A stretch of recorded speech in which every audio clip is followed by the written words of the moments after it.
कहानी की शुरुआत साल 2036 से होती है, जहां टी वायरस की महामारी ने पूरी दुनिया को तबाह कर दिया है। धरती के ज्यादातर शहर खंडहर बन चुके हैं और इंसानों की आबादी लगभग खत्म हो चुकी है। करीब 6 अरब लोग इस वायरस की चपेट में आकर खतरनाक ज़ॉम्बी बन गए हैं, जिन्हें अब जीरोस कहा जाता है। बचे हुए इंसान इन जीरोस के डर से ऊंची दीवारों से घिरे शहरों में कैद होकर रहने लगे हैं, जिन्हें फ्री होल्ड कहा जाता है। लंदन के एक ऐसे ही फ्री होल्ड में जेड नाम की एक महिला रहती है, जो यूनिवर्सिटी में रिसर्च का काम करती है। जेड का मुख्य काम जीरोस में हो रहे नए बदलावों को रिकॉर्ड करना है। अपने इस खतरनाक काम की वजह से उसे अक्सर सुरक्षा घेरे से बाहर जाना पड़ता है और इसी वजह से वह अपने पार्टनर अर्जुन और अपनी बेटी बिया से सिर्फ वीडियो कॉल के जरिए ही जुड़ी रहती है। एक दिन जेड अपनी गंध छुपाने के लिए शरीर पर स्प्रे करती है और एक खरगोश लेकर बाहर निकलती है ताकि अपना टेस्ट पूरा कर सके। कैमरा सेट करने के बाद वह खरगोश पर खून की एक बूंद डालती है और उसे खुले मैदान में छोड़ देती है। खून की गंध पाते ही सैकड़ों जीरोस दौड़कर खरगोश की तरफ आते हैं, लेकिन खरगोश इधर उधर भागता रहता है और वे जीरोस उसे पकड़ने के बजाय आपस में ही टकराते रह जाते हैं। जेड अपने नोट्स में लिखती है कि इन जीरोस में अभी भी समझने की कोई क्षमता नहीं बनी है। जैसे ही वह वापस लौटने लगती है तो उसका हाथ किसी नुकीली चीज से कट जाता है। ताज़ा खून की गंध से आकर्षित होकर जीरोस का पूरा झुंड उसकी तरफ भागने लगता है। वह जान बचाकर भागती है, लेकिन एक जीरो उस पर कूद पड़ता है। जेड किसी तरह उसे धक्का देकर खुद को सुरक्षा घेरे तक खींच लाती है, जहाँ लगे ऑटोमेटिक फ्लेम थ्रोअर्स चालू हो जाते हैं और सभी जीरोस को जलाकर राख कर देते हैं। सबके जलने के बाद वहाँ से उठता लाल धुआं आग को शांत कर देता है। तभी अचानक जमीन जोर से हिलने लगती है और धरती फाड़कर एक बड़ा कीड़े जैसा जीव बाहर निकल आता है। जेड तुरंत भागकर छुपने की कोशिश करती है, लेकिन वह विशाल जीव उसे पैरों से पकड़कर एक कार पर पटक देता है। जैसे ही वह जेड को मारने वाला होता है, तभी 3 हथियारबंद लोग वहां पहुंचते हैं और उस जीव पर गोलियां चलाकर उसे मार देते हैं। जब वे जेड की हालत देखने पास आते हैं, तो उनकी नजर उसके हाथ पर बने एक टैटू पर पड़ती है। उस टैटू से पता चलता है कि वह पहले टी वायरस से बची हुई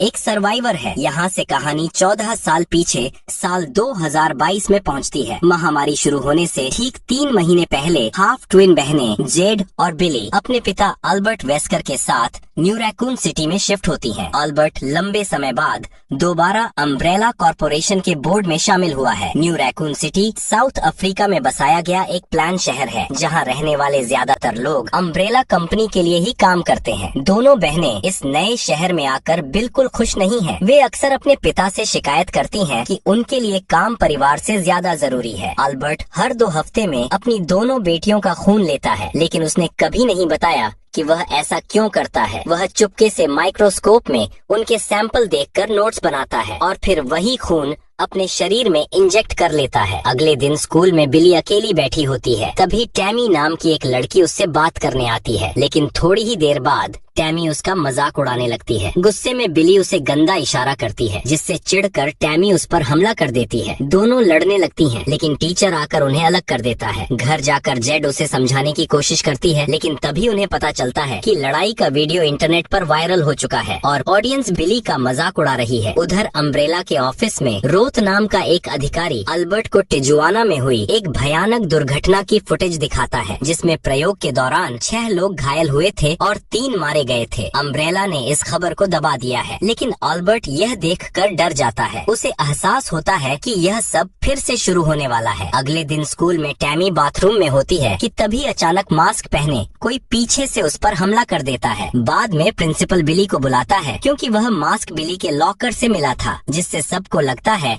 कि हमला उसी ने किया है, लेकिन असल में यह सब जेड ने किया था, ताकि उसकी बहन बिली क्लास में ताकतवर दिखे। इसके बाद स्कूल में पेरेंट टीचर मीटिंग बुलाई जाती है। टैमी का पिता बिली पर केस करने की धमकी देता है और उसे दिमागी तौर पर बीमार तक कह देता है। तभी अल्बर्ट कमरे में आता है। वह उस आदमी को याद दिलाता है कि वह अम्ब्रेला के बोर्ड में है और एक इशारे पर उसे नौकरी से निकलवाकर हमेशा के लिए ब्लैकलिस्ट करवा सकता है। यह सुनकर टैमी का पिता डर जाता है और मजबूरी में अपनी बेटी से माफी मंगवाता है। अल्बर्ट को लगता है कि उसने एक अच्छे पिता का फर्ज निभाया है, इसलिए वह बिली को अपने ऑफिस में लंच के लिए बुलाता है। स्कूल के बाद बिली अम्ब्रेला पहुंचती है। वहाँ की एडवांस मेडिकल टेक्नोलॉजी और होलोग्राम देखकर वह हैरान रह जाती है, लेकिन जब उसकी नजर एक गाड़ी पर पड़ती है जो जख्मी खरगोशों से भरी थी, तो उसे बहुत बुरा लगता है। उसे समझ आ जाता है कि अम्ब्रेला अम्ब्रेला जानवरों पर क्रूर प्रयोग कर रहा है। रात में बिली जेड से मदद मांगती है कि वे अम्ब्रेला में घुसकर सबूत इकट्ठा करें। दोनों बहनें चुपके से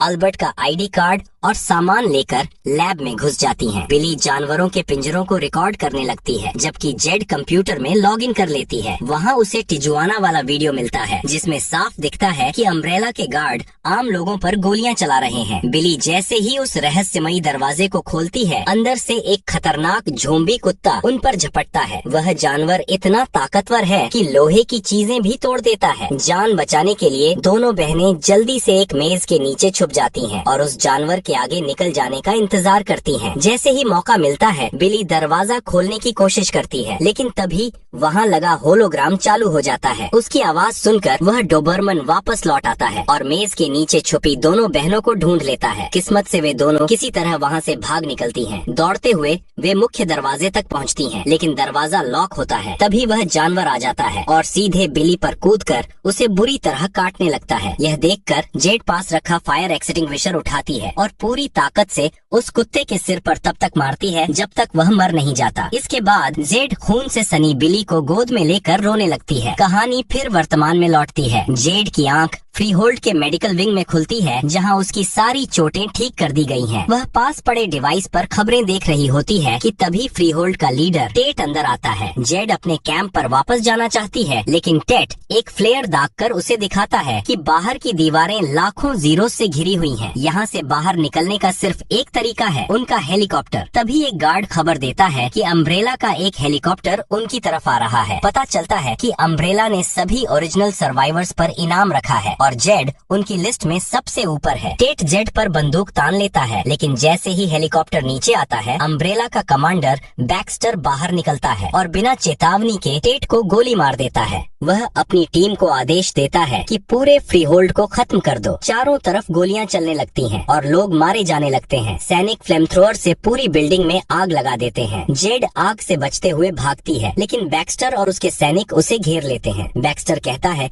कि उसकी बहन उसे ढूंढ रही है और उसे सरेंडर कर देना चाहिए, लेकिन जेड साफ मना कर देती है और बिना सोचे समझे सीधे नीचे मौजूद जीरोस के बीच कूद जाती है। वह एक डस्टबिन पर गिरती है और लुढ़कते हुए जमीन पर पहुंचती है, जहां जीरोस तुरंत उसका पीछा करने लगते हैं। बैक्स्टर अपने जवानों को आदेश देता है कि जीरोस पर गोलियां चलाओ ताकि जेड जिंदा रहे। जेड एक कांच की दीवार को ढाल बनाकर आगे बढ़ती है। बैक्स्टर उसे फिर से ऑफर देता है कि अगर वह उसके साथ आ जाए तो वह उसे बचा लेगा। तभी वहाँ से एक स्थानीय आदमी कार लेकर भागने की कोशिश करता है। जेड जीरोस को हटाकर उस कार तक पहुँचती है और उसकी छत पर चढ़ जाती है। ड्राइवर तेजी से गाड़ी भगाता है, लेकिन गेट के पास पहुंचते ही वह गाड़ी रोक देता है, क्योंकि उसे डर था कि छत पर लगे नुकीले स्पाइक से जेड घायल हो जाएगी और कार का संतुलन बिगड़ जाएगा। ड्राइवर जेड पर बंदूक तान कर कहता है कि वह गाड़ी से उतर जाए, क्योंकि जेड के साथ होने से वह भी मर सकता है। जेड उसे समझाने की कोशिश करती है, लेकिन तभी ऊपर इमारत से कूदकर जीरोस कार को घेर लेते हैं। ड्राइवर कुछ जीरोस को मारता है, लेकिन भीड़ ज्यादा होने की वजह से जीरोस उसे मार डालते हैं। जेड उससे बचने की तोड़कर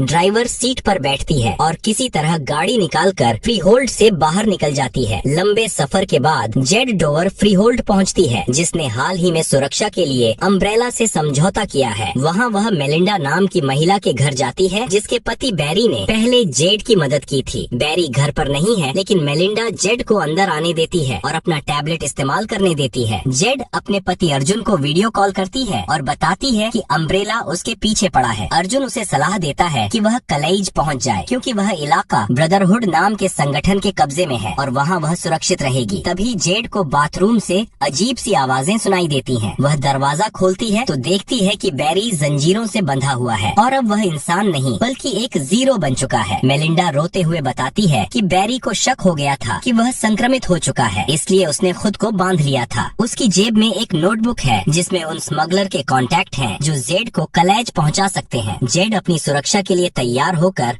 वापस बाथरूम में जाती है। वहाँ उसे पता चलता है कि मेलिंडा अपनी पालतू बिल्लियों को मारकर बैरी को खिला रही थी। जेड किसी तरह बैरी को गिराती है और उसकी जेब से नोटबुक निकाल लेती है। तभी बैरी अपना हाथ तोड़कर हथकड़ी से आजाद हो जाता है। वह जेड को धक्का देकर अपनी पत्नी मेलिंडा पर हमला करने दौड़ता है। इससे पहले कि वह मेलिंडा को मार पाता, जेड पीछे से आकर उसे खत्म कर देती है। जेड के वहाँ से निकलने के कुछ देर बाद बैक्स्टर वहाँ पहुँचता है और मेलिंडा से पूछताछ शुरू कर देता है। इधर जेड एक टैवर्न में बैरी के कांटेक्ट से मिलती है। वह अपनी शादी की अंगूठी देकर सवारी मांगती है, लेकिन स्मगलर कहता है कि अंगूठी काफी नहीं है, पहले बैरी का पुराना कर्ज चुकाओ। पैसा न होने पर जेड पास ही बैठे एक नशे में धुत आदमी की टिकट चुरा लेती है। शाम को जेड शिप का इंतजार कर रही होती है कि अचानक बैक्स्टर और उसकी फौज वहां पहुंच जाती है। वे स्मगलर को गोली मार देते हैं और एक ड्रोन पूरे इलाके में फायरिंग शुरू कर देता है। लोग चीखते हुए भागने लगते हैं। जेड भी दौड़कर एक बंदूक उठाती है और छुप जाती है। तभी उसे एक डरा हुआ बच्चा दिखता है। जेड उसे उठाकर पास के एक वेयर हाउस में ले जाती है ताकि उसे बचा सके। बाहर बैक्स्टर के लोग लगभग सभी को मार देते हैं, लेकिन बैक्स्टर का आदेश साफ है, जेड को हर हाल में ढूंढो। तभी वेयर हाउस का दरवाजा खुलता है, लेकिन वह बैक्स्टर नहीं बल्कि उस बच्चे के माता पिता होते हैं। वे लोग शराब की तस्करी करते हैं और कलेज में नई जिंदगी शुरू करना चाहते हैं। जेड उनके साथ सौदा करती है कि अगर वे उसे चैनल टनल के रास्ते ले चलें, तो वह उन्हें सुरक्षित रखेगी। साल 2022 में खून से सनी बिली को होश आता है। जेड उसे सहारा देकर दूसरे कमरे में ले जाती है, जहां वह उसके बुरे जख्म को देखती है। तभी उनका पिता अल्बर्ट वहां पहुंच जाता है। वह तुरंत बिली की चोट पर पट्टी बांधता है और दोनों लड़कियों को चेतावनी देता है कि सुरक्षा गार्ड किसी भी वक्त यहाँ पहुँच सकते हैं, इसलिए वे फौरन पीछे के दरवाजे से निकल जाएं। वह उन्हें यह भी सख्त हिदायत देता है कि वे किसी अस्पताल में न जाएं। जैसे ही दोनों बहनें वहां से निकलती हैं, अल्बर्ट सिक्योरिटी सिस्टम हैक करके सीसीटीवी फुटेज खराब कर देता है ताकि उसकी बेटियों के वहां होने का कोई सबूत न बचे। इसके बाद वह उस मरे हुए कुत्ते का खून अपने सिर और कपड़ों पर लगा लेता है ताकि ऐसा लगे कि जानवर ने उस पर हमला किया था। जब गार्ड वहां पहुंचते हैं तो अल्बर्ट सिक्योरिटी हेड रोथ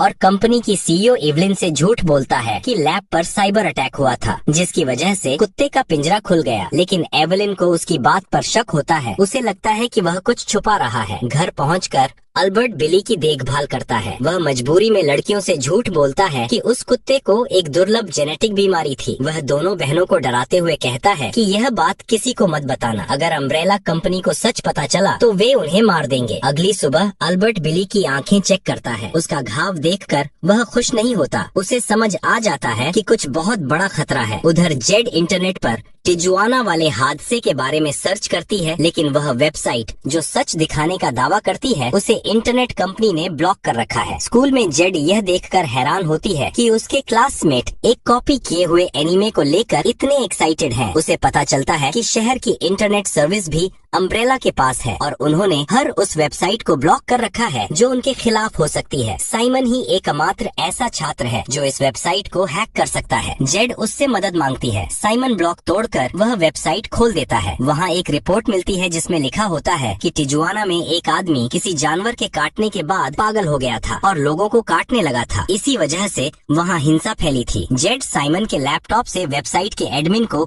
अपना नंबर लिखकर मैसेज करती है। हालांकि वह साइमन से झूठ बोलती है कि यह तो बस एक मजाक था। थोड़ी देर बाद जेड को एंजेल नाम के एक आदमी का कॉल आता है। वह उसी वेबसाइट का एडमिन है। एंजेल एक रिपोर्टर था जिसे अम्ब्रेला कंपनी के काले सच छापने से रोका गया और उसे नौकरी से निकाल दिया गया था। लैब में अल्बर्ट बिली के खून को एक चूहे में इंजेक्ट करता है। इंजेक्शन लगते ही चूहा तड़पने लगता है। इसका असर अल्बर्ट पर भी होता है और अपनी हालत संभालने के लिए उसे खुद बिली का खून अपने शरीर में लेना पड़ता है। इसके बाद एवलिन के साथ उसकी मीटिंग होती है। एवलिन नई दवा को जल्द से जल्द मार्केट में उतारना चाहती है, जबकि अल्बर्ट चेतावनी देता है कि यह दवा बहुत खतरनाक है। अल्बर्ट प्रोजेक्ट छोड़ने की धमकी देता है, लेकिन एवलिन उसे याद दिलाती है कि वह जिंदा सिर्फ उसकी कंपनी और अपनी बेटियों के खून की वजह से है, इसलिए वह कहीं नहीं जा सकता। घर पर बिली आईने में अपना घाव देख रही होती है कि अचानक उसे उल्टियाँ होने लगती हैं। फिर वह अपने कुत्ते पाब्लो को बाहर घुमाने ले जाती है, लेकिन पाब्लो उससे डरकर भौंकने लगता है। जानवरों को खतरे का एहसास हो जाता है। बिली जबरदस्ती पट्टा पहनाकर उसे बाहर ले जाती है, लेकिन पाब्लो तेजी से भागकर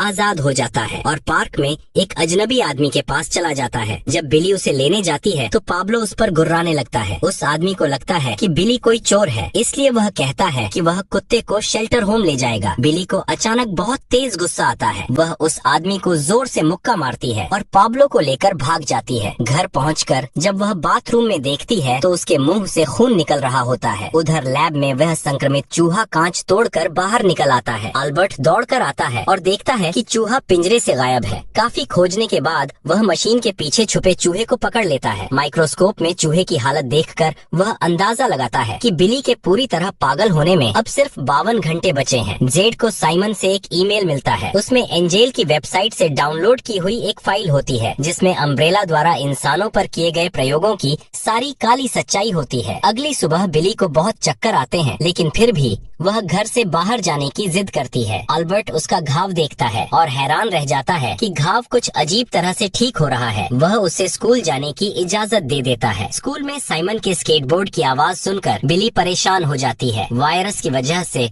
उसकी सुनने की शक्ति बहुत तेज हो गई है और तेज आवाजें उसे चुभने लगी हैं। अम्ब्रेला ऑफिस में एवलिन टिजुआना और अपनी नई दवा को लेकर एक जरूरी मीटिंग बुलाती है। अल्बर्ट बोर्ड के सदस्यों को याद दिलाता है कि उनकी दवा भले ही चमत्कारिक है, लेकिन उसमें टी वायरस मिला हुआ है। वह चेतावनी देता है कि ओवरडोज होने पर यही वायरस मरीज को जीरोस बना देता है। वह सबूत के तौर पर अपना म्यूटेटेड चूहा दिखाता है, लेकिन एवलिन बहुत चालाक है। वह अपनी बात मनवाने के लिए एक नॉर्मल जानवर दिखाकर अल्बर्ट की बात को काटने की कोशिश करती है। एक खतरनाक कुत्ता एक बिल्ली पर भौंक रहा होता है, लेकिन तभी एवलिन एक विजुअल ट्रिगर चालू कर देती है। ट्रिगर चलते ही कुत्ता अचानक शांत हो जाता है और बिल्ली आराम से उसके पास से गुजर जाती है। एवलिन बताती है कि उनकी टीम ने दवा का नया वर्जन तैयार किया है जिसे इंसानों पर टेस्ट करने पर भी ऐसे ही नतीजे मिले हैं। उसका मानना है कि अगर इस दवा को गुस्सा और तनाव कम करने वाली दवा के तौर पर मार्केट में उतारा जाए तो इससे अरबों का मुनाफा होगा। जब अल्बर्ट इस आइडिया का विरोध करता है तो एवलिन उसी से यह बात बुलवाती है कि ओवरडोज के लिए किसी मरीज को 20,000 कैप्सूल खाने पड़ेंगे, जो असल जिंदगी में नामुमकिन है। स्कूल में बिली कैफेटेरिया में बैठी होती है, लेकिन वहाँ का शोर और तेज आवाजें उसे बहुत चुभने लगती हैं। वह घबरा कर बाहर भाग जाती है। क्लास में पहुँचते ही उसे अजीब महसूस होता है और वह बाथरूम में जाकर कर देती है। जब वह आईने में अपना चेहरा देखती है तो एक पल के लिए उसे अपनी ही खून से सनी लाश दिखाई देती है, लेकिन वह सिर्फ उसका भ्रम होता है। दूसरी तरफ साइमन जेड को बताता है कि अम्ब्रेला ने अपना फायरवॉल अपडेट कर दिया है और अब उसे हैक करने के लिए नए कोड की जरूरत होगी। लेकिन घड़ी में समय देखकर साइमन डर जाता है कि कहीं कंपनी उन पर नजर तो नहीं रख रही। इस बात पर जेड उससे बहस करने लगती है। बिली, जो वायरस की वजह से बहुत ज्यादा संवेदनशील हो चुकी है, इस शोर को बर्दाश्त नहीं कर पाती और गुस्से में उन दोनों को मुक्का मार देती है। जब उसे होश आता है कि उसने क्या किया है तो वह वहाँ से भाग जाती है। जेड उसके पीछे दौड़ती है, लेकिन रास्ते में एवलिन उसे रोककर लिफ्ट ऑफर करती है, जिसे जेड साफ मना कर देती है। घर पहुंचकर जेड देखती है कि उसकी बहन फर्श पर बैठी है और उसका हाथ कांच के एक टुकड़े से कटा हुआ है। बिली मानती है कि उसके साथ कुछ गड़बड़ हो रही है। उसे तेज आवाजें और रोशनी चुभ रही है, लेकिन हैरानी की बात यह है कि हाथ कटा होने के बावजूद उसे दर्द नहीं हो रहा। जेड उसे तसल्ली देती है कि यह सब शायद उसकी दवा का साइड इफेक्ट है। कहानी फिर से वर्तमान 2036 में लौटती है। जेड उस परिवार को अपनी गाड़ी में लेकर टनल के एंट्री पॉइंट की तरफ निकलती है। आगे एक चेक पॉइंट पर उन्हें एक स्मगलर मिलता है। जेड उससे अपनी गाड़ी और उस परिवार के सारे गहने देकर उनके काफिले में शामिल होने की इजाजत ले लेती है। इसके बाद शरणार्थियों से भरी कई वैन टनल के अंधेरे रास्तों की तरफ बढ़ जाती हैं। कुछ देर बाद बैक्स्टर अपनी टीम के साथ उसी जगह पहुंचता है। वह स्मगलर से पूछताछ करता है, लेकिन जब स्मगलर कुछ नहीं बताता तो बैक्स्टर की नजर जेड की चोरी हुई कार पर पड़ती है। वह समझ जाता है कि वह सही रास्ते पर है। सुरंग के अंदर कुछ घंटों बाद काफिला अचानक रुक जाता है। आगे से लिकर्स नाम के डरावने मॉन्स्टर की आवाजें आ रही होती हैं। ये जीव देख नहीं सकते, लेकिन आवाज सुनकर शिकार करते हैं, इसलिए सभी लोग बिल्कुल शांत हो जाते हैं। ठीक उसी समय बैक्स्टर अपने सैनिकों के साथ पीछे से पहुंच जाता है। उनके आने की हलचल से लिकर्स भड़क जाते हैं और काफिले पर हमला कर देते हैं। चारों तरफ गोलियां चलने लगती हैं। सैनिक फ्लेम थ्रोअर चलाते हैं और लिकर्स वैन पर टूट पड़ते हैं। लोग जान बचाने के लिए गाड़ियों से बाहर भागने लगते हैं। जेड अपनी बंदूक से स्मगलरों की मदद करती है और लोगों को बचाने की कोशिश करती है। आखिर में स्मगलरों में से सिर्फ एक आदमी जिंदा बचता है। वह और जेड उस बच्चे और उसके माता पिता को लेकर एक छोटा दरवाजा खोलकर वहां से निकल जाते हैं, जबकि बैक्स्टर और उसके आदमी उन मॉन्स्टर से लड़ते रह जाते हैं। टनल में आगे बढ़ते हुए उन्हें पता चलता है कि रास्ता पानी से भरा है। जेड और बाकी लोग पानी के बीच से पैदल गुजरते हैं। एक सूखे हिस्से में पहुंचने पर वह छोटा लड़का अचानक बीमार होने लगता है। उसकी आवाज बदलने लगती है और सब समझ जाते हैं कि वह वायरस से संक्रमित हो चुका है। तभी स्मगलर जोर से चिल्लाता है, भागो। उसे अंधेरे में एक विशाल मकड़ी दिखाई देती है। इससे पहले कि वे कुछ कर पाते, मकड़ी स्मगलर को मार डालती है। बाकी लोग दौड़कर एक कोने में छिप जाते हैं। वह विशाल मकड़ी लगातार उनका पीछा करती है। बच्चे के पिता को वहाँ पड़ा एक लोहे का पाइप मिलता है। अपने परिवार को बचाने के लिए वह बाहर निकलता है और मकड़ी पर हमला कर देता है। वह मकड़ी को जोरदार वार करता है, लेकिन यह काफी नहीं होता और मकड़ी उसे बीच से फाड़कर मार डालती है। जेड मकड़ी पर गोलियां चलाती है, लेकिन जल्दी ही उसकी गोलियां खत्म हो जाती हैं। वह माँ और बच्चे को लेकर भागती है। मकड़ी उनके पीछे आती है, लेकिन जैसे ही वह उनके करीब पहुँचती है, जेड एक भारी शटर गिरा देती है, जिसके नीचे दबकर मकड़ी मर जाती है। खतरा टलने के बाद बच्चे की माँ साफ कह देती है कि वह अपने संक्रमित बच्चे को छोड़कर कहीं नहीं जाएगी। मजबूरन जेड को अकेले ही आगे बढ़ना पड़ता है। इसी के साथ पार्ट 1 यहीं पर खत्म होता है। अगर आप पार्ट 2 देखना चाहते हो तो नीचे कमेंट में पार्ट 2 लिखकर जरूर बताइए।